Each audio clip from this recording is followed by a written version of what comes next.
There are moments in life that define us. Moments when the carefully constructed image others have of us shatters, revealing something far more powerful beneath the surface. For me, that moment came on a rainy Tuesday morning in Seattle's gleaming downtown district, sitting in Vertex Technologies' imposing glass and steel boardroom, watching Richard Kensington's smug smile fade into shocked disbelief. But let me back up a bit. Let me tell you how I went from being dismissed as just a housewife to becoming the owner of a $50 million tech company. It's a story about patience, strategy, and the sweet satisfaction of proving everyone wrong. Before I dive deeper into this story, I want to thank each one of you who've been supporting this journey of sharing stories about women reclaiming their power. If you're finding strength in these narratives of resilience and transformation, please consider subscribing. It's completely free, and it helps us reach more people who need to hear these stories. Now, let's get back to how I turned the tables on one of Seattle's most notorious tech bros. 6 months ago, I was sitting in my kitchen, going through my son Ollie's lunch schedule while my MBA degree collected dust in my home office. Don't get me wrong, I love being a mother. It's the most rewarding role I've ever had, but it's not my only identity. Something that Richard Kensington was about to learn the hard way. I had left my executive position at a Fortune 500 company when Ollie was born, choosing to focus on my family. My husband Marcus supported my decision, understanding that it was temporary. What he didn't know was that I'd been quietly building something on the side. While other parents were scrolling through social media during soccer practice, I was analyzing market trends and company valuations. The first time I encountered Richard Kensington was at a school fundraiser. He was there because his company, Vertex Technologies, was considering a generous donation to our children's STEM program. I introduced myself as a former marketing executive interested in his company's recent ventures.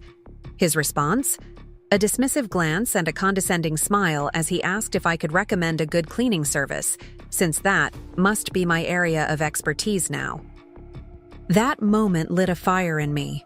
Not just anger, though there was plenty of that, but determination. You see, while Richard was busy underestimating every woman he met, I had been watching his company closely. Vertex Technologies had innovative products but terrible market penetration. Their leadership was living in the past, missing crucial shifts in the industry. And thanks to my friend Catherine Chen, who worked in financial analytics, I knew they were more vulnerable than they appeared. I began attending every school board meeting where Vertex was discussed, quietly gathering information.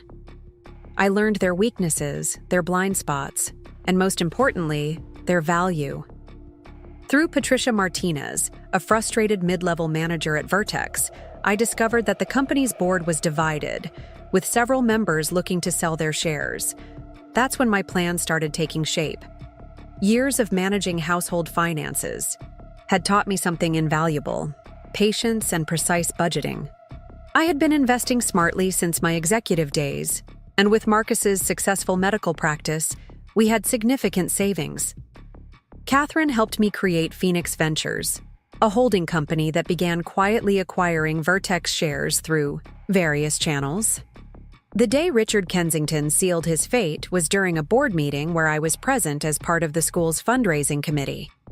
He was discussing Vertex's community initiatives, speaking about working mothers with that same condescending tone. When I raised a question about their market strategy, he cut me off. "Mrs. Blackwood," he said, his voice dripping with disdain, "these are complex business matters. Perhaps we should stick to discussing the bake sale. After all, you're just a housewife now, aren't you?" The room fell silent.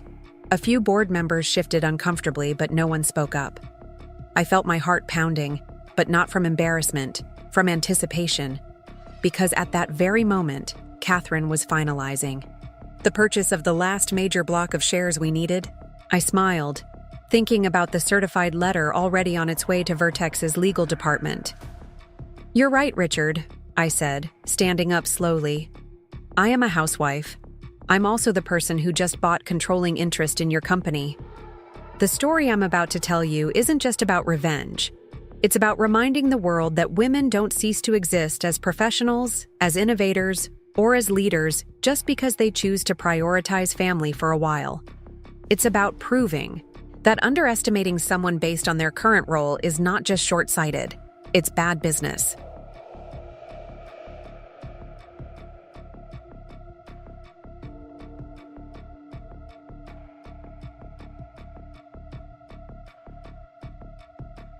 If you're ready to hear how this story unfolds, make sure you've subscribed and hit that notification bell. Because what happened next in that boardroom changed not just my life, but the lives of every underestimated person at Vertex Technologies. Sometimes the greatest power lies in being underestimated. And Richard Kensington? He was about to learn that lesson in the most expensive way possible. The silence in the boardroom felt electric. Richard Kensington's face had turned an interesting shade of crimson, and I could practically see the wheels turning in his head as he tried to process what I'd just said. But I wasn't done. Not by a long shot. The letter in my bag, freshly delivered from my attorneys, was about to change everything. I remember thinking about how far I'd come from those early days of plotting this takeover. Every morning, while preparing Ollie's breakfast and packing his lunch, I'd been meticulously building a network of allies within Vertex Technologies. Patricia Martinez had been instrumental, feeding me information about the company's internal struggles that never made it to the shareholders' reports. The board members shifted uncomfortably in their leather chairs as I pulled out the documentation. Several of them had sold their shares to my holding company, Phoenix Ventures, never realizing who was behind the purchase.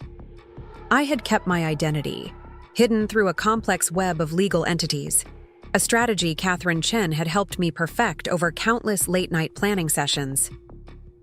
"I believe," I said, my voice steady despite my racing heart, "we should discuss the future of Vertex Technologies." I placed the papers on the gleaming mahogany table, sliding them toward Richard. "As the majority shareholder, I have some concerns about our current direction." Richard's hand trembled slightly as he reached for the documents. His usual swagger had evaporated, replaced by a barely concealed panic. "This is impossible," he sputtered, flipping through the pages. "You can't. You're not qualified to—" "My MBA from Wharton and 15 years of executive experience suggest otherwise," I interrupted, my tone pleasant but firm. "Not to mention the fact that I've managed to acquire controlling interest in your company right under your nose. Would you like to discuss qualifications further, Richard?" The other board members were now openly staring at their phones, frantically verifying what I'd just revealed. I could see the moment it hit them. Their stock alerts lighting up as the news began to spread. Phoenix Ventures had just become the majority shareholder of Vertex Technologies. Catherine chose that moment to walk into the boardroom, her timing impeccable as always. As my financial advisor and the architect of this acquisition, she had earned her place at this table. The click of her heels on the marble floor punctuated the tense silence. Mrs. Blackwood, one of the older board members, James Morton, cleared his throat. "Perhaps we should discuss this privately." He threw a nervous glance at Richard, who was still staring at the papers in disbelief. "I think we're past the need for private discussions," I replied, taking my seat at the head of the table. Richard's usual spot. Vertex Technologies has been underperforming for the past 3 quarters. Our market share is slipping, our innovation pipeline is stagnant, and employee satisfaction is at an all-time low. These are all issues that need to be addressed immediately. Patricia Martinez, sitting quietly in the corner taking minutes, couldn't quite hide her smile. She had witnessed firsthand how Richard's leadership style had demoralized the workforce, particularly the women in technical positions. The company's turnover rate for female engineers was twice the industry average, a statistic I planned to change. "You can't just walk in here and take over." Richard finally found his voice, though it lacked its usual authority. "The board won't stand for it." "Actually," Catherine interjected, opening her laptop. According to the company bylaws and Mrs. Blackwood's controlling interest, that's exactly what she can do. She projected a series of graphs onto the wall screen, showing the steady accumulation of shares by Phoenix Ventures over the past year. The beautiful irony wasn't lost on anyone in the room. While Richard had been dismissing me as just a housewife, I had been systematically acquiring his company. Every condescending remark, every dismissive gesture had only made me more determined to succeed. I pulled out another document from my briefcase, my first act as majority shareholder. "I'm calling for an immediate vote of no confidence in the current CEO," I announced, my voice carrying across the stunned boardroom. Unless, of course, Mr. Kensington would prefer to resign. Richard's face had now progressed from red to an alarming shade of purple. "You cannot be serious," he spluttered.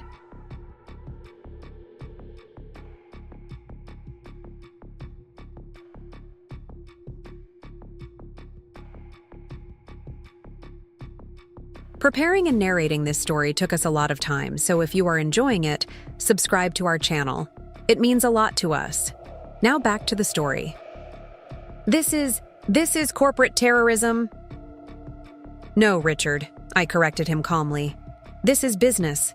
Something you should understand, given how fond you are of reminding everyone of your Harvard Business School credentials." I turned to address the entire board. "I've prepared a comprehensive plan for Vertex's restructuring, including strategies to improve our market position and workplace culture."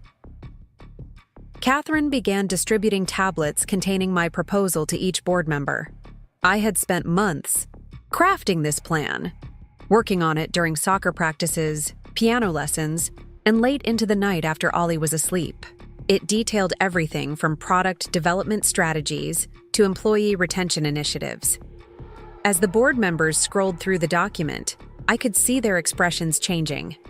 My plan wasn't just about revenge, it was about transforming Vertex into the company it could have been if it hadn't been held back by outdated thinking and toxic leadership. "This is quite impressive," James Morton admitted, looking up from his tablet, "particularly the proposed AI integration for our security products." "Thank you," I replied, allowing myself a small smile.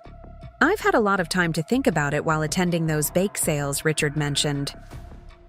The room grew quiet again as the implications of what was happening sank in.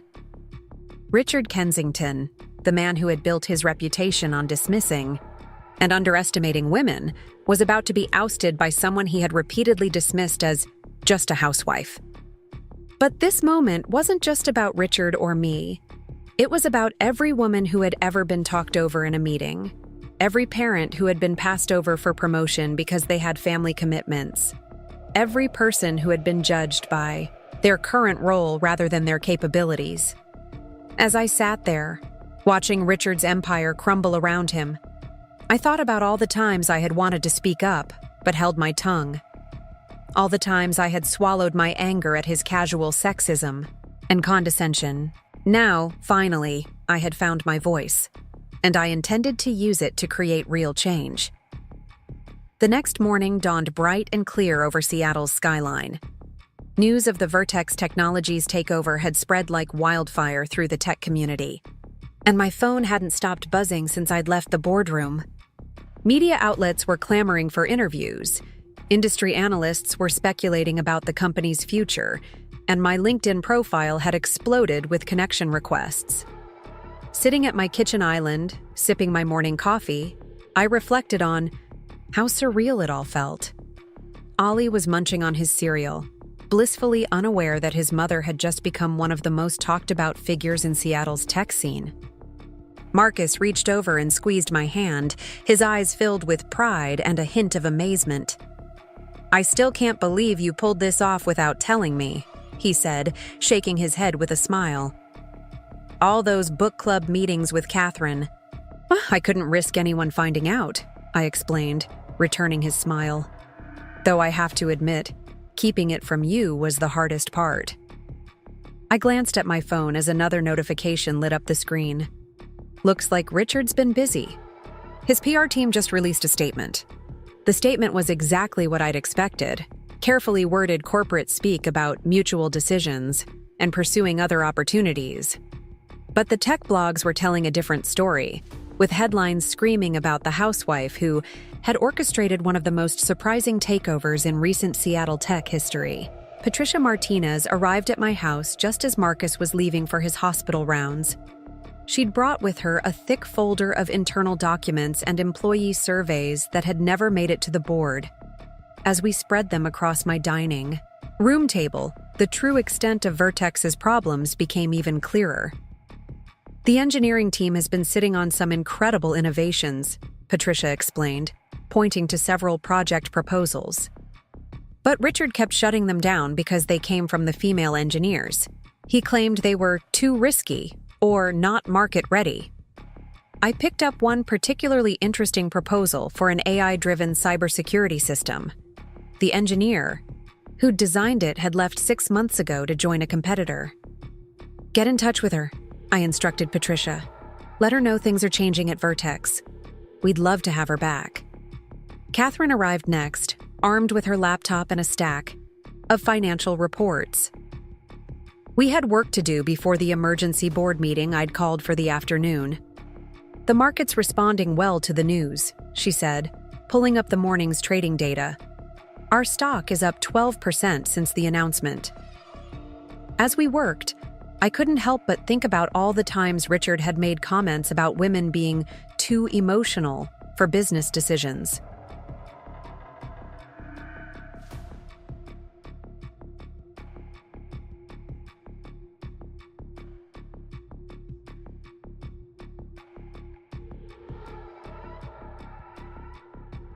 Yet here we were, 3 women calmly and methodically planning the restructuring of a major tech company while juggling our other responsibilities.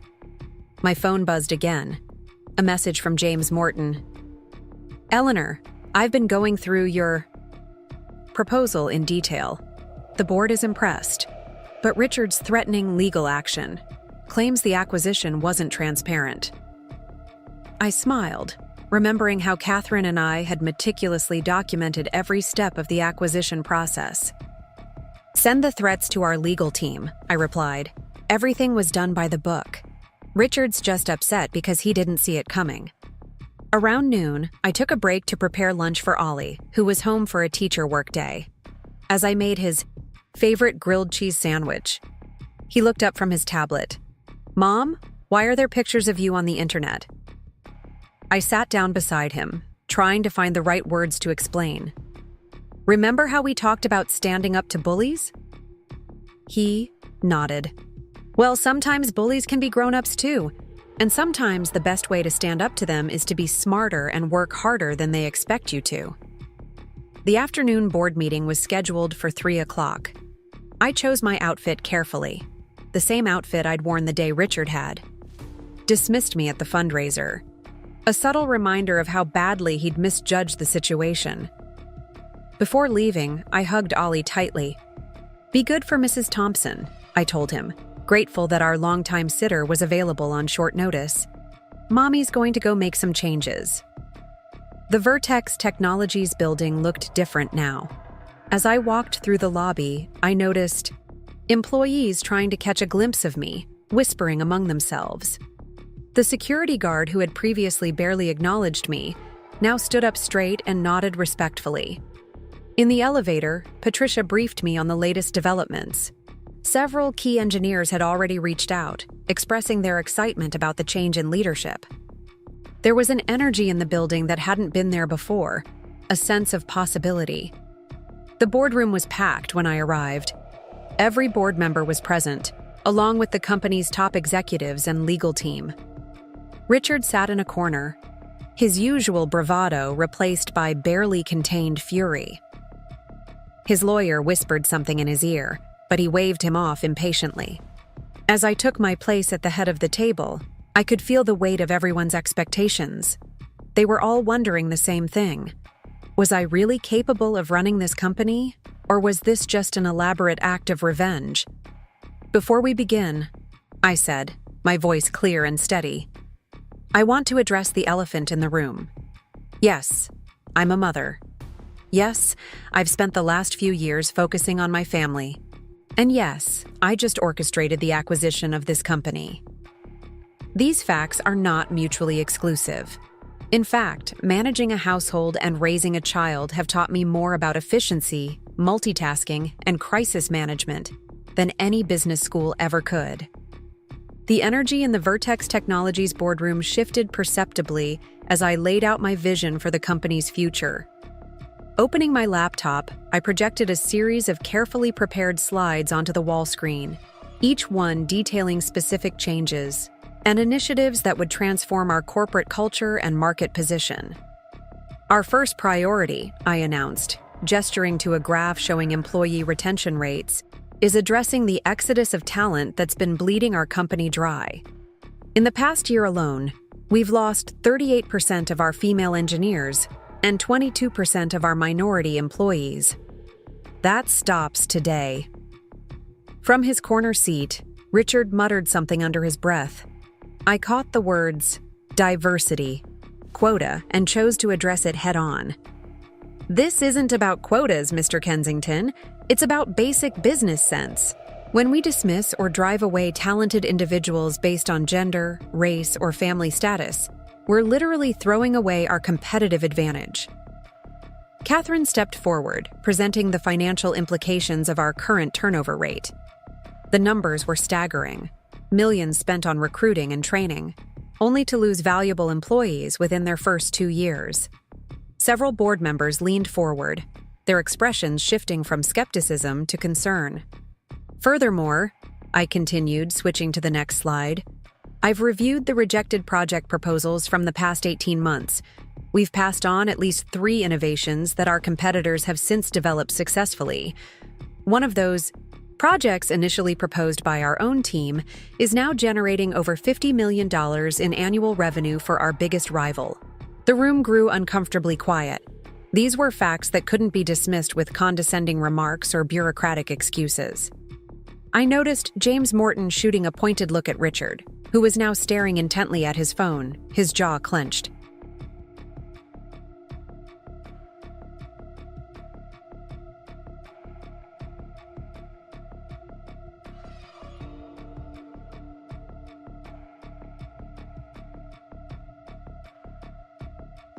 Patricia Martinez stood up next, distributing tablets containing our new organizational structure. We're flattening the hierarchy, she explained. Project teams will be autonomous, with leaders chosen based on expertise rather than seniority. We're also implementing flexible working hours and expanding our parental leave policies. This is absurd, Richard finally exploded, slamming his hand on the table. You're going to destroy everything we've built with these progressive fantasies. I met his gaze steadily. What we've built, Richard, is a company that's falling behind its competitors, losing its best talent, and fostering a culture of fear and discrimination. The fantasy was believing that this approach could succeed in today's market.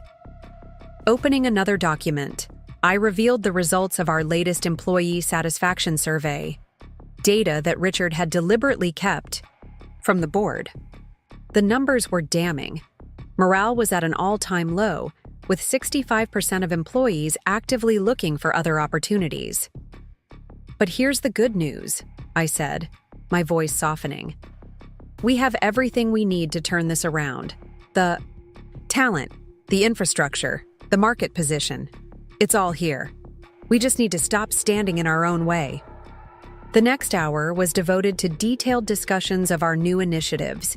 We would be establishing a mentorship program, revamping our product development pipeline, and creating a dedicated innovation lab where employees could pursue promising projects without bureaucratic interference. As we delved into the specifics, I could see the excitement building among the board members. Even those who had initially seemed skeptical were now actively engaged, offering suggestions and insights. This was no longer about the housewife who bought a company. It was about saving and transforming a business that had lost its way. Catherine presented our financial projections, showing how our proposed changes would affect the bottom line. The initial investment would be significant, but the potential returns were compelling. By reducing turnover, fostering innovation, and improving our company culture, we stood to increase our market share substantially within the first year. "There's one more thing," I said as the presentation drew to a close. "Effective immediately, we're establishing an employee stock ownership program. Every full-time employee will receive shares in the company with additional grants based on performance and innovation." This announcement caused a stir. Employee ownership was relatively rare in our industry, but I had seen its power firsthand in my previous executive role. When employees have a real stake in the company's success, their engagement and creativity flourish. "You can't just give away company shares," Richard protested, but his objection sounded weak even to his own ears. "Actually, we can," Catherine interjected.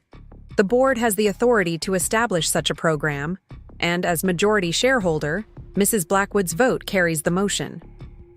Looking around the room, I saw heads nodding. The old guard was giving way to new ideas, and even those who had initially resisted change were beginning to see its necessity. The tech industry was evolving, and Vertex Technologies would either evolve with it or be left behind. "I understand this is a lot of change to process," I acknowledged, closing my laptop. "But I want to be clear about something. These aren't just feel-good initiatives or PR moves.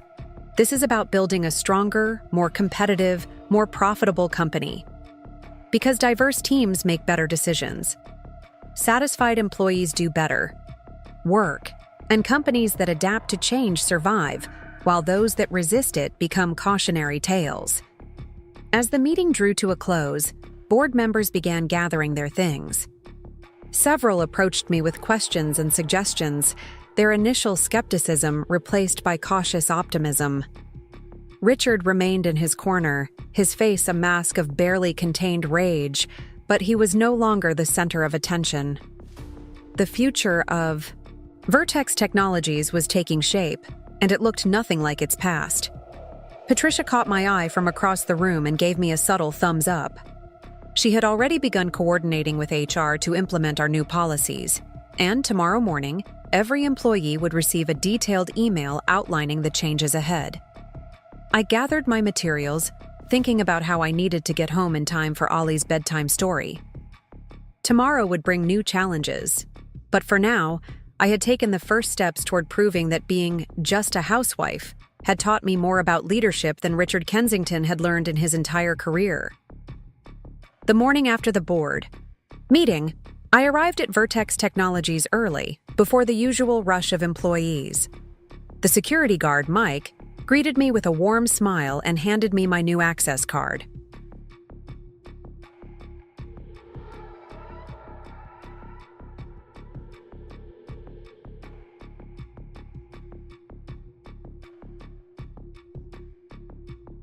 The weight of it in my hand felt significant, a small plastic rectangle that represented such enormous change. Walking through the quiet halls, I took in details I'd never noticed during my previous visits. The stark, impersonal artwork on the walls, the rigid arrangement of the cubicles, the complete absence of collaborative spaces. Everything screamed outdated corporate culture, and it all needed to change. In my new office, formerly Richard's, I found Patricia already, waiting with a stack of personnel files and a large coffee. "The emails went out at 6 a.m., she reported, her eyes bright with excitement. "My inbox is already flooding with responses from employees. They can hardly believe it's real."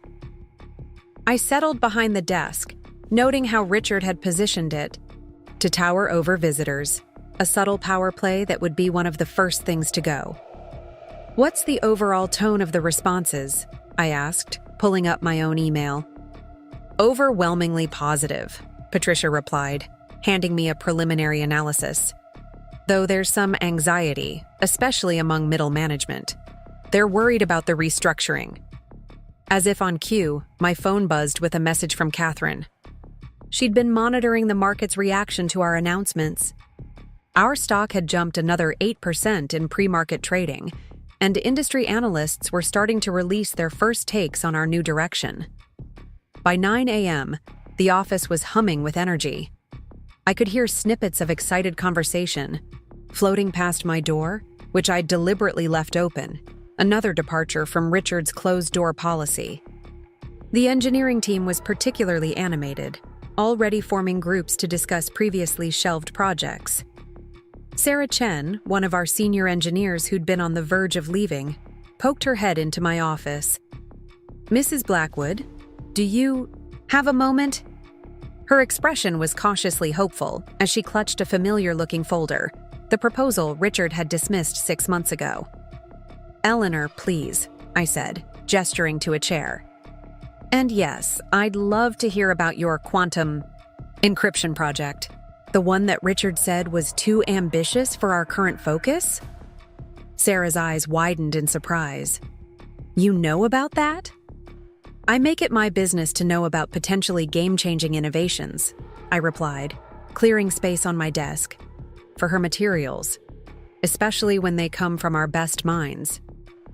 For the next hour, Sarah walked me through her proposal. It was brilliant, exactly the kind of forward-thinking technology that could put Vertex years ahead of our competitors. As she spoke, her initial nervousness gave way to genuine enthusiasm, and I could see the spark that Richard had so carelessly tried to extinguish. "When can you start assembling your team?" I asked as she finished her presentation. Sarah blinked. "You mean you're approving it? Just like that?" "The proposal is solid, the market potential is clear, and you're clearly the right person to lead it," I stated. What else would I need to know? Around 11, James Morton appeared at my door. The older board member looked slightly uncomfortable, but determined. "Eleanor, got a minute? Some of us have been talking about Richard." I gestured for him to come in and close the door. "What's he planning?" "He's been reaching out to major shareholders, trying to build opposition to your changes. Claims you're going to destroy the company's value with all this progressive nonsense, as he puts it." I nodded, unsurprised. "And how are shareholders responding?" James actually smiled. "Not quite the way he hoped. Turns out many of them have daughters in tech. They're quite interested in your vision for a more inclusive industry." Throughout the day, I met with department heads, team leaders, and individual employees. Each conversation revealed both the deep-seated problems Richard had created and the incredible potential he had suppressed. By late afternoon, my notebook was filled with ideas, suggestions, and concerns that would help shape our transformation. Catherine arrived around 4 with the latest market analysis and an unexpected piece of news. 3 major tech blogs want to interview you, she announced. They're calling you the Housewife CEO, though not in the way Richard meant it. You're becoming something of a symbol. I thought about that as I packed up for the day. I hadn't set out to become a symbol of anything. I'd simply wanted to prove that being a mother and managing a home didn't make me any less capable of running a company. But if my story could inspire other underestimated women to reclaim their power, I was ready to embrace that role. Marcus called as I was leaving the office. "Ollie's been telling everyone at school that his mom's a superhero," he said, laughter in his voice. "Apparently, you've been fighting bad guys who don't believe in girls."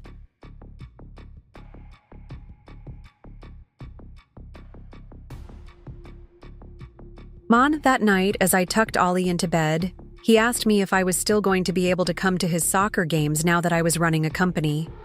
I promised him that some things would never change, including our Saturday morning pancake, tradition, and my presence at every important moment in his life. Because that was the other message I wanted to send. Women shouldn't have to choose between being mothers and being leaders. We could be both, and being good at one role could make us better at the other.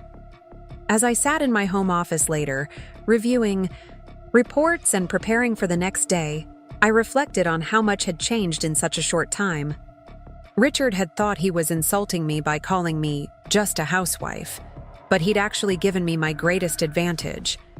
Being underestimated had allowed me to work quietly, strategically, and effectively to create real change. Tomorrow would bring new challenges, but for now, I was exactly where I needed to be, proving that sometimes the most powerful person in the room is the one everyone else has dismissed. The winds of change blew through Vertex Technologies with unexpected force. Within a week of my takeover, the office atmosphere had transformed dramatically.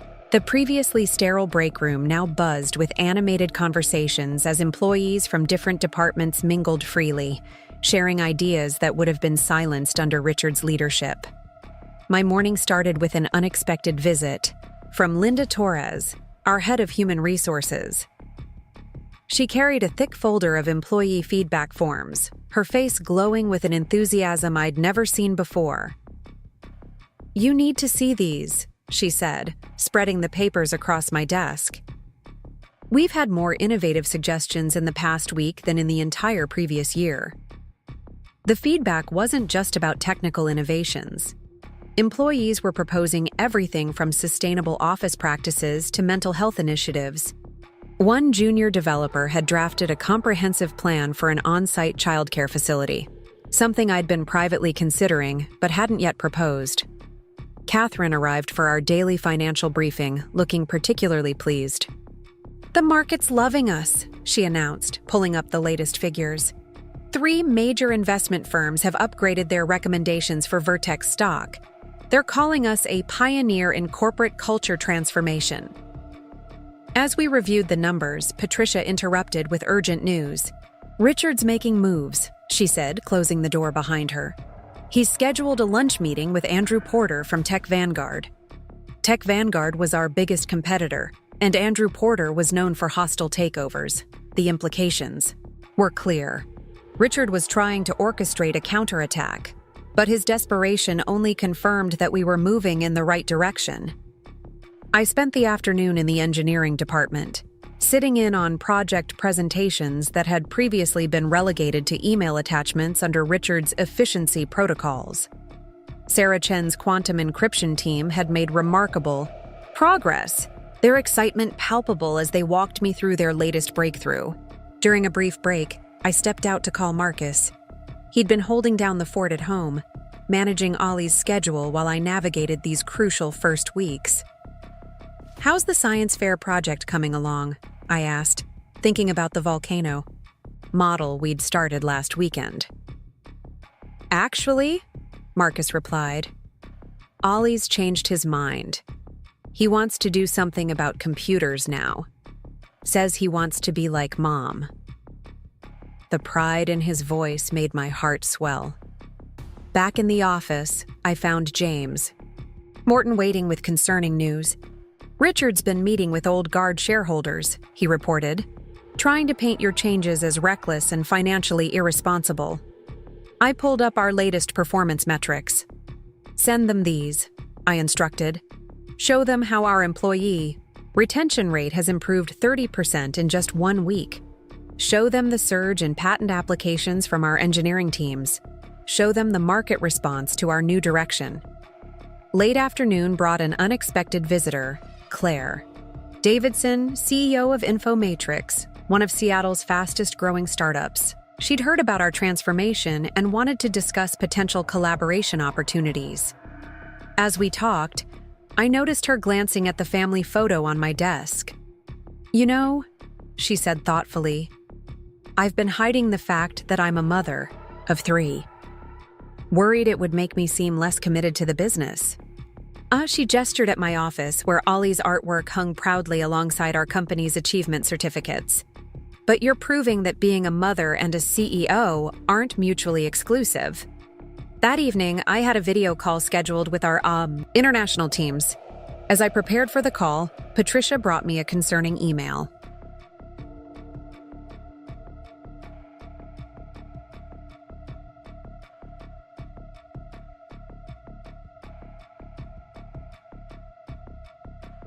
Richard had apparently been spreading rumors about my qualifications, suggesting that I'd been out of the industry too long to understand modern tech developments. I smiled, thinking about all the late nights I'd spent studying industry trends, while everyone thought I was just a housewife watching Netflix. Richard had never bothered to ask what I did with my time. He'd simply assumed I'd stepped away from the professional world completely. The video call revealed another unexpected benefit of our new leadership style. Our teams in Asia had been hesitant to voice concerns under Richard's management, worried about appearing confrontational. Now, they openly shared challenges and suggestions, leading to breakthrough solutions for long-standing issues. After the call, I found an email from Sarah Chen that made me pause. She'd attached photos from that day's engineering team lunch, where they'd spontaneously started a mentorship program for junior developers. The photos showed animated discussions, shared laptops, and genuine collaboration.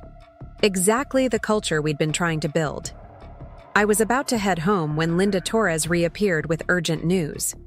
An anonymous employee survey had revealed that Richard had been running a shadow communication network, trying to undermine our new initiatives. But instead of causing concern, the revelation brought unexpected relief. Employees were reporting these attempts rather than hiding them. Driving home, I reflected on how Richard's attempts to discredit me were having the opposite effect. Every attack only served to highlight the positive changes we'd implemented. His resistance was becoming our strength, unifying the company in ways I hadn't anticipated. At home, I found Ollie still awake, working on a drawing. "It's you, Mom," he explained, showing me his artwork. "Fighting the bad guys at work." The picture showed a superhero figure in a business suit, surrounded by colorful stars that he told me represented all the good ideas you let people have. Later that night, as I reviewed proposals for next week's board meeting, Marcus brought me a cup of tea and sat down beside me. "You know what's amazing?" he said. "You're not just changing a company, you're changing how an entire industry thinks about leadership." The next morning would bring new challenges. Richard's meeting with Tech Vanguard's Porter loomed on the horizon, and we had yet to announce several major initiatives that would further shake up the status quo. But as I prepared for bed, I felt a deep sense of satisfaction. We were proving that compassionate leadership wasn't just morally right, it was good business. And somewhere across town, Richard Kensington was learning a valuable lesson. Never underestimate a housewife who understands both balance sheets and bedtime stories. Seattle's tech scene was buzzing with rumors of Richard's lunch meeting with Andrew Porter from Tech Vanguard. The city's upscale restaurants had become stages for corporate theater, where power plays unfolded over expertly plated meals and carefully chosen wines. But while Richard plotted his counterattack, I was implementing changes that would make Vertex Technologies virtually takeover-proof. My morning began with an emergency call from Catherine, who had caught wind of something interesting. "You need to see this," she said, forwarding an email chain that had been leaked to her. The correspondence between Richard and Porter revealed more than just takeover plans. It exposed a fundamental misunderstanding of Vertex's new value proposition. In my office, Patricia brought in the latest employee engagement metrics. The numbers told a compelling story. Project completion rates had increased by 40%, while overtime hours had actually decreased. Teams were working smarter, not harder, freed from the bureaucratic constraints that had previously stifled their creativity. Sarah Chen burst into my office, her usual composure replaced by barely contained excitement. "The quantum encryption prototype," she exclaimed. "It's working. We've achieved breakthrough results months ahead of schedule." She spread the test results across my desk, pointing out key performance indicators that exceeded even our most optimistic projections. While Sarah walked me through the technical details, Linda Torres arrived with another stack of resumes. Word had spread about our cultural transformation, and top talent from competing firms was practically beating down our doors. Among them were several former Vertex employees who had left during Richard's tenure, now eager to return. The afternoon brought an unexpected visit from James Morton, looking more troubled than usual. "Porter's making moves," he reported. "They're preparing a tender offer for outstanding shares at a premium." He paused, studying my reaction. Richard's been giving them insider information about our vulnerabilities. I couldn't help but smile at the irony.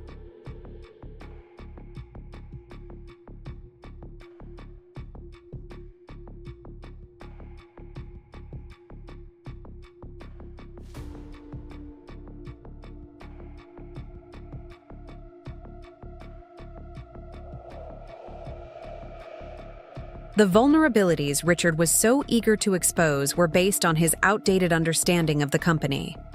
He was playing checkers while we were playing chess, still fighting the last war while we'd already moved on to the next battlefield. My phone buzzed with a text from Marcus. Ollie's school called. He gave a presentation about modern business leadership, using you as his example. The principal wants to talk to you about speaking at Career Day. The message brought tears to my eyes. Not just because of Ollie's pride in my work, but because it represented exactly the kind of change we were trying to create in the corporate world. Catherine arrived with our counter-strategy to Porter's potential tender offer. We'd been preparing for this, quietly building alliances with institutional investors who appreciated our vision for long-term value creation over short-term profit maximization. The presentation she'd prepared for them was brilliant, highlighting how our new initiatives were already delivering measurable results. A knock on my office door revealed Claire Davidson from Infomatrix again, this time with an intriguing proposal. "We've been watching what you're doing at Vertex," she said, settling into a chair. "Your approach to integrating family-friendly policies with cutting-edge innovation, it's exactly what the industry needs. We want to form a coalition of tech companies committed to these principles." As we discussed the possibilities, Patricia interrupted with breaking news. One of Richard's closest allies on the board had just publicly announced his support for our new direction. The statement praised our bold vision for the future of tech leadership and explicitly rejected any attempt to return to the old way of doing things. The afternoon board meeting was electric with tension. Richard attended virtually, his face a mask of barely contained fury as we presented the latest performance metrics. Our stock price had surged another 15%, employee. Retention was at an all-time high, and our innovation pipeline was overflowing with promising projects. "This is unsustainable," Richard argued, his voice tight with frustration. "You're sacrificing profitability for feel-good policies." I pulled up the next slide, which showed our profit margins actually increasing despite our investments in employee programs. "The numbers suggest otherwise," I replied calmly. "It turns out that happy, empowered employees are good for the bottom line. Who knew?" After the meeting, I took a walk through the engineering department. The transformation was visible everywhere. Walls that once separated teams had been replaced with collaborative spaces. Whiteboards were filled with innovative ideas, and the energy was palpable. This wasn't just a workplace anymore. It was an innovation ecosystem. Sarah Chen caught up with me, tablet in hand. "We've had 3 major breakthroughs this week alone," she reported excitedly. "The team's working on things we never would have attempted under the old management. And you know what's really amazing? Some of our best ideas are coming from the junior engineers, the ones who were too intimidated to speak up before." Back in my office, I found an email from Andrew Porter himself. The subject line read, "Meeting request, confidential." Inside was a carefully worded message suggesting that perhaps we could find common ground to discuss the future of both our companies. It was a thinly veiled attempt to feel out our defenses, but it also revealed something crucial.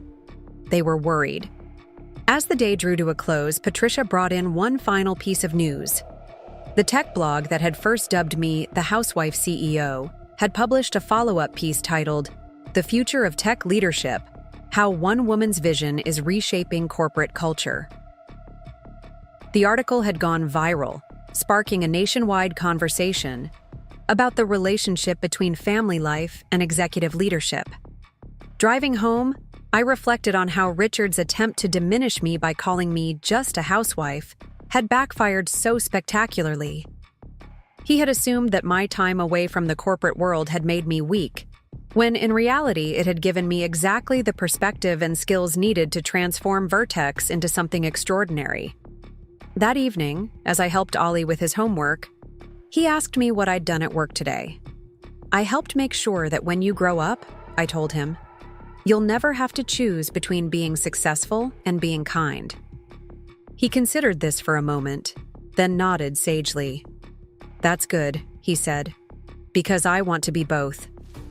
Dawn broke over Seattle as I prepared for what would prove to be a pivotal day at Vertex Technologies. Andrew Porter's meeting request hadn't been idle courtesy. Tech Vanguard was making their move, and we needed to be ready. The stakes weren't just financial anymore. We were fighting for the soul of corporate culture itself.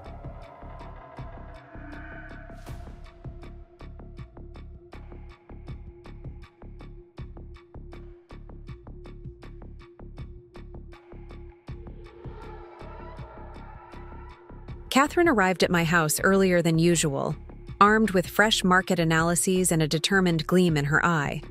Over coffee at my kitchen table, she laid out the intelligence she'd gathered through her network.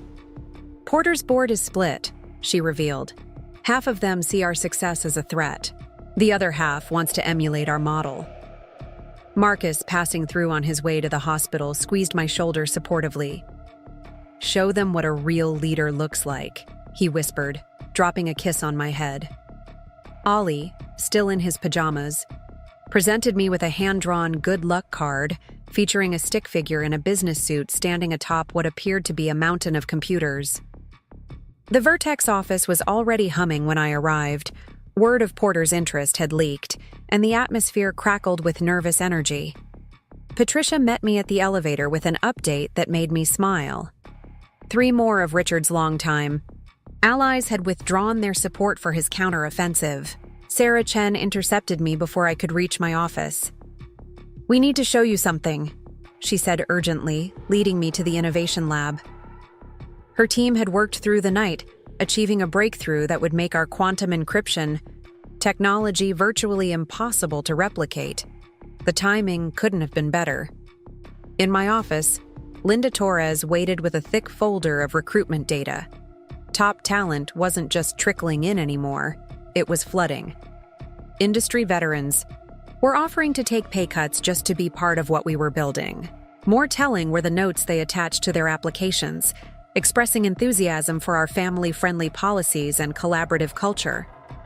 James Morton appeared mid-morning, looking both worried and amused. Porter's here, he announced. But he's not alone. Richard's with him. The 2 men were waiting in the main conference room, no doubt expecting to find me intimidated by their impromptu arrival. Instead, they found me perfectly prepared. I'd anticipated this move, Richard's attempt to catch me off guard, to demonstrate his superior business acumen to Porter. But the conference room they entered wasn't the stark, traditional space they remembered. The walls displayed real-time data visualization of our latest innovations, employee satisfaction metrics, and market performance indicators. Porter spoke first, his practiced corporate smile not quite reaching his eyes. Eleanor, he began, using my first name with calculated familiarity, your achievements here are impressive, but we believe Tech Vanguard could offer Vertex's shareholders significant value through a strategic merger. I let his words hang in the air for a moment, noting how Richard leaned forward eagerly. Then I activated the presentation Catherine and I had prepared. Before we discuss Tech Vanguard's interest, I replied, let me show you exactly what you'd be trying to acquire. The next hour was a masterclass in corporate strategy. I walked them through our innovation pipeline, our talent acquisition successes, and our market penetration metrics. But more importantly, I showed them something they couldn't replicate. Through a hostile takeover, the cultural transformation that was driving our success. Live feeds from various departments showed teams collaborating across traditional boundaries. The on-site childcare center we'd just announced was already oversubscribed, with a waiting list of potential employees attracted by our family-first policies. Our patent applications had tripled, and employee turnover had plummeted to industry-leading lows. Richard's face grew increasingly red as I continued. This wasn't the vulnerable company he'd promised Porter. This was a revolutionary force in the tech industry, driven by principles he'd dismissed as progressive fantasies. Porter's expression, however, had shifted from polite condescension to genuine interest. When I finished, he turned to Richard with a look that spoke volumes. "You didn't mention any of this," he said quietly. Then to me, "Would you be interested in discussing a different kind of partnership? One that preserves Vertex's autonomy and leadership?" Before I could respond, Patricia burst into the room. "Sorry to interrupt," she said, not sounding sorry at all. "But the governor's office is on the line. They want to discuss making Vertex's family-friendly policies a model for statewide corporate standards."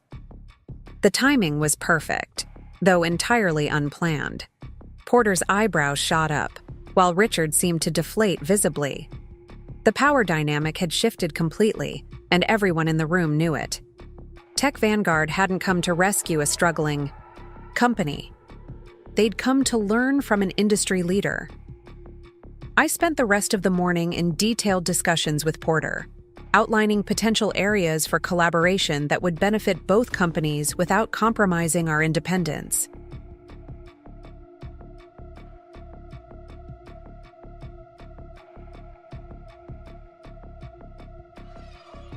Richard sat silently, watching his last hope of regaining control evaporate.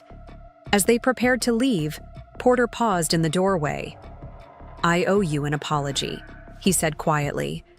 "I came here expecting to find a company weakened by unconventional leadership. Instead, I found the future of our industry." The afternoon brought a flurry of activity as news of the meeting spread. Our stock price surged again as market analysts upgraded their projections. More importantly, messages poured in from tech companies across the country, asking about our policies and practices. Sarah Chen's team chose that moment to announce another breakthrough, this one even more significant than the last. In the celebration that followed, I watched Richard slip away, finally understanding that his vision of corporate leadership, based on hierarchy, control, and exclusion, was obsolete. That evening, as I shared the day's events with Marcus and Ollie over dinner, my phone buzzed with a message from Claire Davidson. The coalition of family-friendly tech companies was growing, and they wanted me to chair the steering committee. "You're not just running a company anymore," she wrote. "You're leading a movement." Looking at my family, I realized she was right. This wasn't just about proving Richard wrong or saving one company. It was about showing that success in business doesn't require sacrificing our humanity. In fact, embracing our full selves, including our roles as parents and caregivers, makes us stronger leaders. News of Porter's visit and its unexpected outcome spread through Seattle's tech community like wildfire. The story had evolved far beyond a simple corporate takeover attempt. It had become a referendum on the future of leadership in the industry. My inbox flooded with messages from executives, entrepreneurs, and most touchingly, parents trying to balance their professional ambitions with family life. The morning started with an unexpected visit from Victoria Chang, editor-in-chief of Tech Future magazine.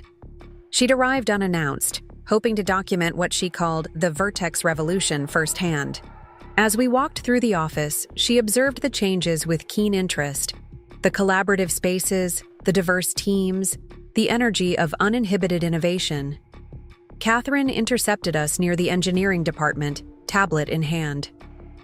"The numbers from Q1 are in," she announced, her eyes sparkling. Our revenue had exceeded projections by 38%, while our operational costs had actually decreased thanks to improved efficiency and reduced turnover. Sarah Chen's quantum encryption team was in full swing, their workspace a hive of activity. They'd already filed 12 patent applications, each one representing a potential game-changer in cybersecurity. "We've been approached by 3 government agencies," Sarah reported proudly. They're calling our technology revolutionary. Victoria watched all this with growing amazement. When I arrived, I expected to write about a corporate power struggle, she admitted. But this is something else entirely. You're not just running a company differently, you're redefining what corporate success looks like. Patricia appeared with more surprising news. Richard had been spotted having lunch with several other old-guard tech CEOs, all of whom were facing similar challenges from their boards and shareholders. They're calling it the housewife threat, she reported, barely containing her amusement. Apparently, they're worried about more women following your example. The irony wasn't lost on anyone. The very term they'd used to dismiss us was becoming a symbol of progressive leadership and successful innovation. Linda Torres brought in a stack of new applications, many from highly qualified women who'd left the industry to raise families, and were now inspired to return. Mid-morning brought a conference call with international investors. They'd been skeptical of our methods at first, but the results were undeniable. Our stock price had stabilized at an all-time high. Our innovation pipeline was bursting with promising projects, and our employee satisfaction scores were setting new industry standards. Claire Davidson arrived for our scheduled strategy meeting, bringing news of more companies joining our coalition. We're not just changing policies, she explained, spreading out the latest membership applications. We're changing the conversation about what leadership looks like in the modern world. James Morton appeared with intelligence about Richard's latest moves. He's trying to gather support for a shareholders' meeting, he reported. Wants to challenge the legitimacy of your leadership. But his expression suggested this was more of an annoyance than a threat. Victoria, who had been quietly observing these interactions, pulled me aside. "You know what's fascinating?" she said.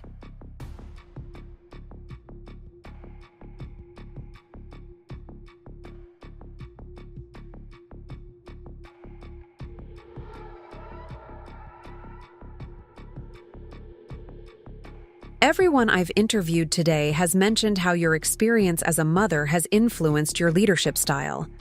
They're seeing it as an asset, not a liability. The afternoon brought a visit from the state's Secretary of Commerce, interested in studying our model for potential policy recommendations. As we toured the facility, we passed the newly opened childcare center, where Ollie had insisted on spending his after-school hours helping the little kids with their computer games. Sarah Chen's team chose that moment to demonstrate their latest breakthrough, gathering in the main conference room with palpable excitement. The presentation was interrupted by a commotion outside. Richard had arrived unannounced, demanding to speak with me. Instead of meeting him in private, I invited him to join the presentation. He sat stiffly in the back, watching as Sarah's team unveiled innovations that would have been impossible under his leadership. His expression shifted from skepticism to disbelief as the technical specifications scrolled across the screen. Victoria observed the scene with keen interest, no doubt already crafting the narrative for her article. But the real story wasn't in the technical achievements or the financial success. It was in the cultural transformation that had made it all possible. Later, reviewing the day's events with Catherine and Patricia, we received word that Richard's attempt to call a shareholders' meeting had failed.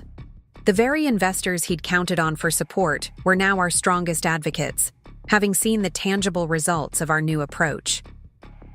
As the office quieted for the evening, I found myself in the innovation lab, surrounded by the evidence of unleashed creativity. Whiteboards covered in complex algorithms, prototypes in various stages of development, and most importantly, the lingering energy of people truly engaged in their work.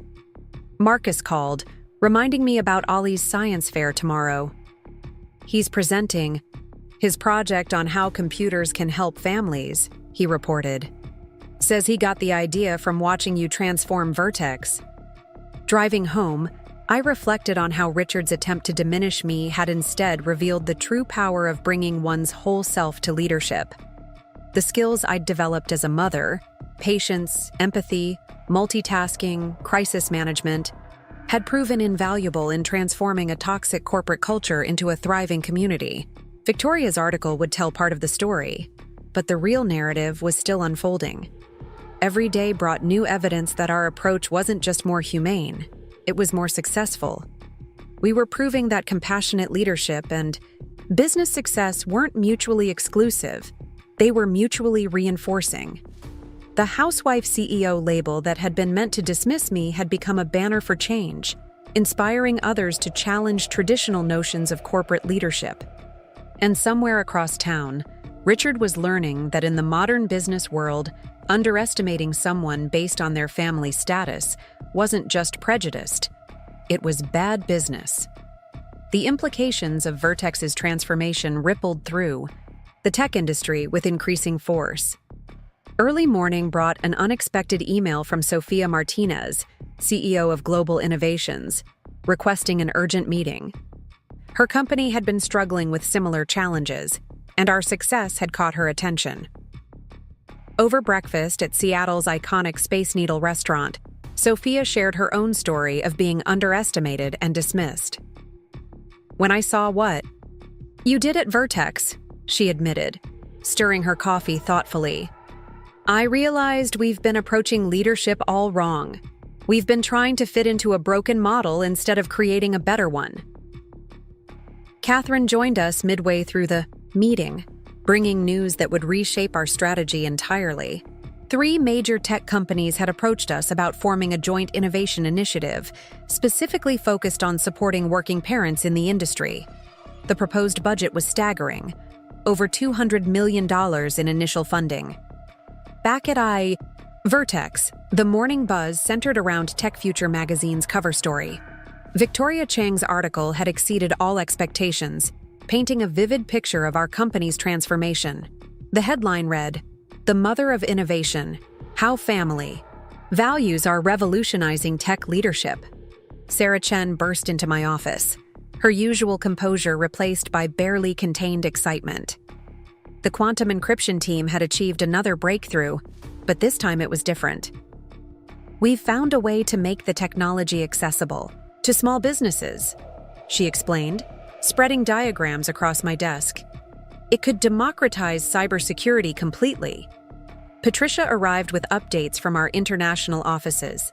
The cultural changes we'd implemented were having an even more dramatic impact overseas.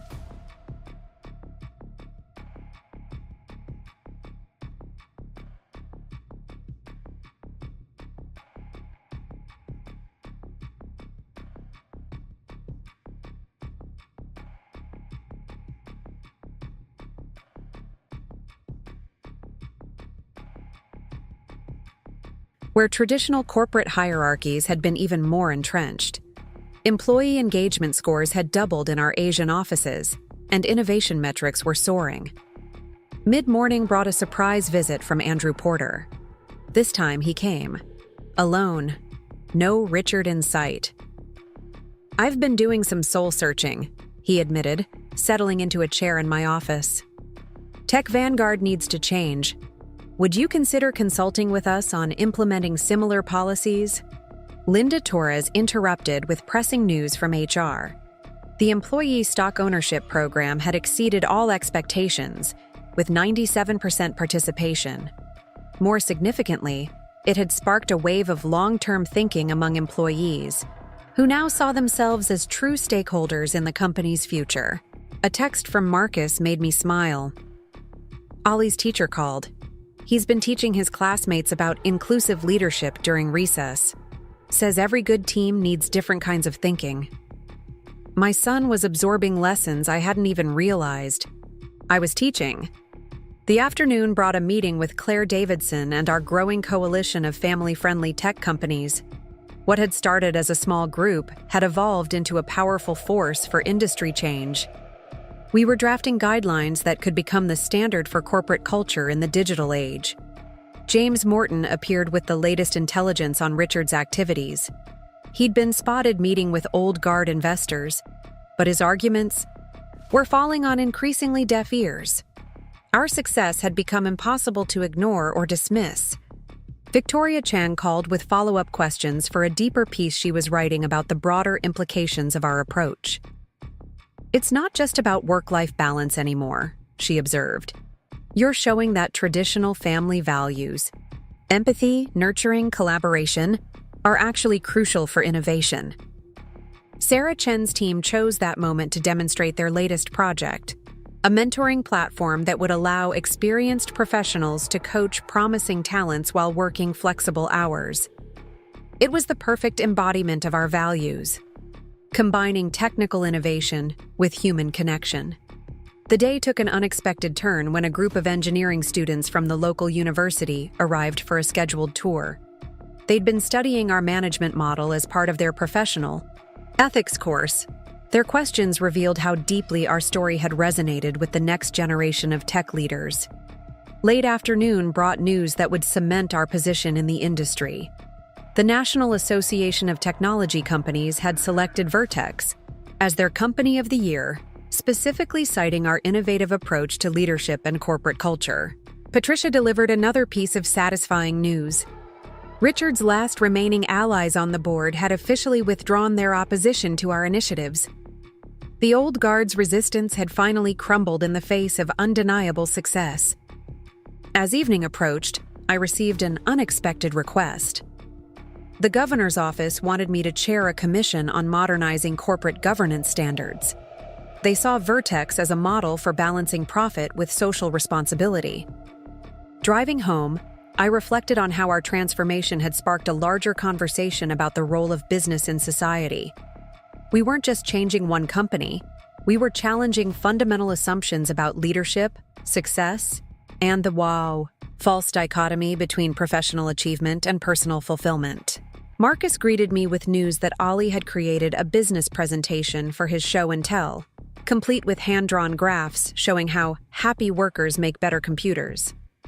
His innocent interpretation of our work captured its essence perfectly. The evening brought a final email from Catherine. Our stock had reached another record high, but more importantly, other companies following our lead were seeing similar results. The market was speaking clearly.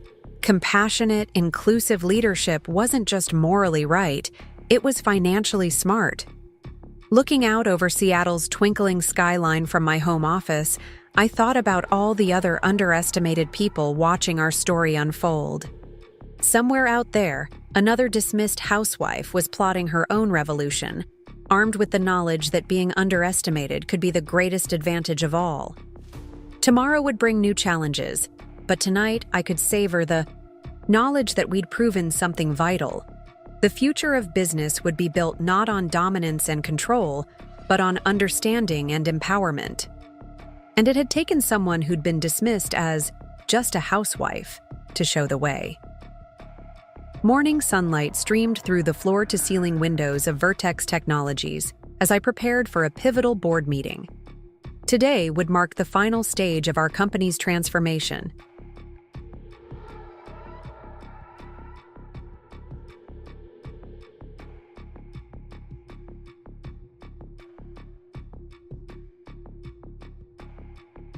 With initiatives that would cement our position as industry leaders in both innovation and workplace culture. An urgent message from Catherine drew my attention. She'd uncovered something remarkable in her latest market analysis. Companies that had adopted our family-friendly policies were showing an average 45% increase in patent applications. The correlation between inclusive leadership and innovation was becoming undeniable. Sarah Chen intercepted me. On my way to the conference room, her eyes bright with possibility. Her team had finished integrating the quantum encryption technology with our accessibility initiative. "We've created something unprecedented," she explained, pulling up the test results. "Enterprise-level security that small businesses can actually afford and implement." Linda Torres arrived with fascinating recruitment data. The talent pool had expanded in unexpected ways. Experienced professionals who'd stepped away from tech to raise families were returning, bringing unique perspectives and skills. Their diverse experiences were driving innovation in ways traditional hiring never could. The atmosphere in the boardroom crackled with anticipation. James Morton opened the meeting with a comprehensive review of our quarterly performance. The numbers told a compelling story. Revenue up 60%, employee turnover down to industry-leading lows, and our stock price reflecting the market's confidence in our vision. Patricia distributed tablets containing our latest initiative, a comprehensive program to support employees pursuing both career advancement and family life. The proposal included flexible work arrangements, mentorship opportunities, and innovative childcare solutions that would set new standards for the industry. Claire Davidson joined virtually, representing our growing coalition of progressive tech companies. The movement we'd started had gained unstoppable momentum. Traditional corporations were finding themselves forced to adapt or risk losing their best talent to more family-friendly competitors. A message from Marcus provided a perfect real-world example of our impact. Ollie's school had implemented a new STEM program inspired by our success, emphasizing collaborative problem-solving and inclusive leadership from an early age. The next generation was already learning the lessons we'd fought so hard to establish. Victoria Chang's latest article had sparked intense discussion across the industry. She'd coined a new term, maternal innovation management, to describe our approach. The concept resonated deeply, challenging traditional assumptions about leadership qualities and their origins. Andrew Porter's team from Tech Vanguard arrived for our scheduled collaboration meeting. The company that had once planned to acquire us was now eagerly learning from our example. Their presence in our offices symbolized a broader shift in corporate thinking. Sarah Chen's latest presentation demonstrated how our cultural changes had accelerated technical innovation. Teams were solving problems faster, thinking more creatively, and producing more robust solutions than ever before.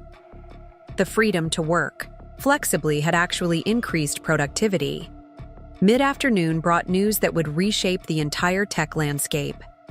3 major venture capital firms had established funds specifically targeting companies with diverse leadership and family-friendly policies. Our success had created a new investment criterion. Richard's absence from recent industry events spoke volumes. His old guard allies had dwindled to a handful of holdouts, still clinging to outdated notions of corporate hierarchy. Their resistance had become little more than a footnote in the story of industry transformation. A surprise visit from the Secretary of Labor underscored the national implications of our work. She was interested in studying our policies as a potential model for federal workplace guidelines. What had started as one company's revolution was evolving into national policy discussions. Linda Torres shared analytics from our employee support programs. The data revealed something remarkable. Parents in leadership positions were consistently rated higher in crisis management, team building, and strategic planning. Their family experiences translated directly into valuable leadership skills. Catherine's financial projections for the next quarter exceeded all expectations. Our approach wasn't just sustainable, it was setting new benchmarks for corporate success. The market had embraced our vision of compassionate capitalism. Patricia brought word of another unexpected development. Several top business schools had added case studies about Vertex to their curriculum. Our story was shaping how future leaders would think about corporate governance and success. The afternoon light softened as I reviewed proposals for our next phase of innovation.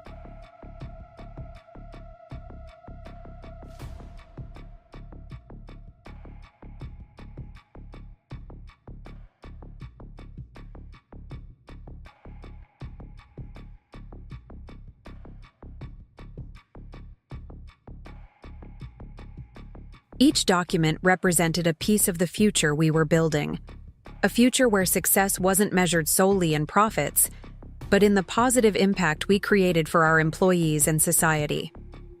A video call with our international teams revealed how our influence had spread globally. Offices in Tokyo, London, and Singapore had adapted our policies to their local contexts, creating a worldwide network of progressive workplaces. As evening approached, Claire Davidson shared exciting news about our coalition's growth. Major tech companies were now competing to join, eager to be part of the movement we'd started. The transformation had reached a tipping point. The day's final meeting involved reviewing applications for our new innovation incubator. We'd created a program specifically for parent entrepreneurs, providing resources and support to turn their unique perspectives into viable businesses. Driving home, I reflected on how far we'd come from that moment when Richard dismissed me as just a housewife. His attempt to diminish me had instead revealed the tremendous value of experiences gained outside traditional corporate paths. Marcus greeted me with news that would perfectly bookend the day. Ollie's class had voted him Most Innovative Leader for his project on making technology more accessible to families. His innocent wisdom reflected everything we'd been fighting to prove. The evening sky painted Seattle in soft purples and golds as I sat in my home office, reviewing one last proposal. Tomorrow would bring new challenges, but tonight I could appreciate how thoroughly we'd changed the conversation about leadership, success, and the true meaning of innovation. The final chapter of Vertex Technologies' transformation unfolded in ways none of us could have predicted. Standing at the podium of the National Tech Leadership Summit, I gazed out at a sea of faces, CEOs, entrepreneurs, innovators, all gathered, to hear about the revolution that began with a dismissive comment and ended in industry-wide change. Catherine sat in the front row, beaming with pride as I shared our latest achievements. Our model had been adopted by over 200 companies worldwide, creating a ripple effect that transformed countless lives. The quantum encryption technology developed under Sarah Chen's leadership had become the industry standard, protecting millions of businesses while remaining accessible to all. Linda Torres had just finished presenting our comprehensive data on the impact of inclusive leadership. The numbers were staggering. Companies that embraced our family-friendly policies showed an average 70% increase in innovation output, while maintaining significantly higher employee retention rates than their traditional counterparts. Patricia caught my eye from the side of the stage, giving me a subtle thumbs up. She'd been instrumental in documenting our journey, creating a blueprint that other companies could follow. Her detailed analysis of our transformation had become required reading at leading business schools. Claire Davidson's coalition had grown into a global movement, with member companies representing over $1 trillion in market capitalization.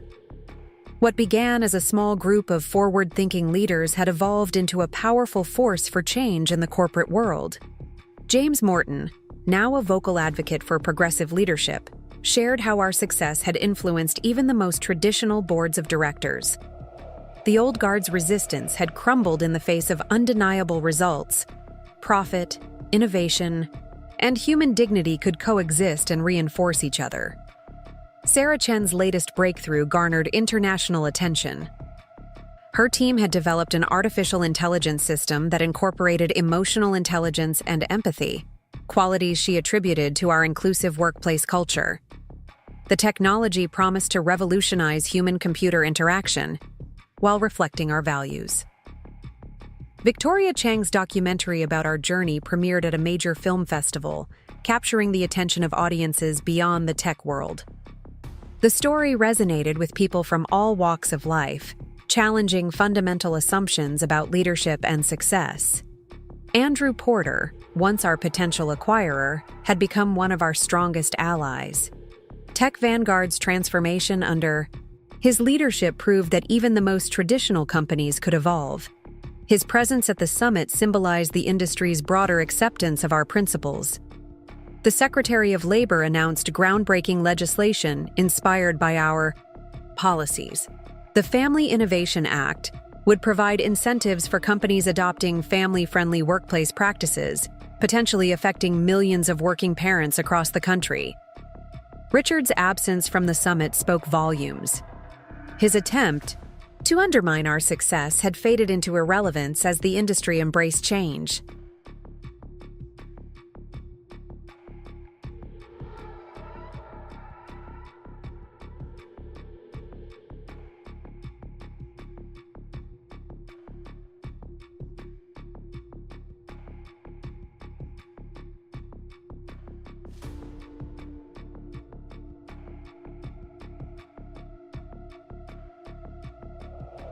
The term "just a housewife" had been reclaimed as a symbol of untapped potential and innovative thinking.